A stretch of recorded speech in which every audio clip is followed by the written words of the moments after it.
ఏంటయ్యా పొద్దున్నే ఈ డ్రైనేజ్ నీళ్లు? అదే అర్థం అవట్లేదమ్మా. ఎక్కడా డ్రైనేజీ లీక్ అవట్లేదు. ఈ మధ్య వర్షం పడింది లేదు. ఎక్కడి నుండి వస్తుందో తెలియడం లేదు. ఇటు నుంచే కదా వస్తుంది. దాన్ని పట్టుకుని వెళ్తే తెలుస్తుంది.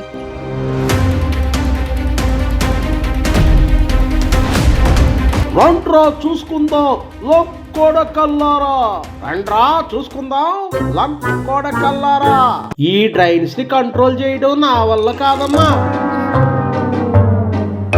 ఆపండయ్యా! ఆ డ్రైనేజీ నోళ్లతో రాష్ట్రమంతా కంపు కంపు చేస్తున్నారు. మీ చెండాలం మీకు కనిపించడం లేదా? అదిగో మా మీదకి రౌడీల్ని పంపారు. వీళ్ళు ఇలా చెప్తే వినరు.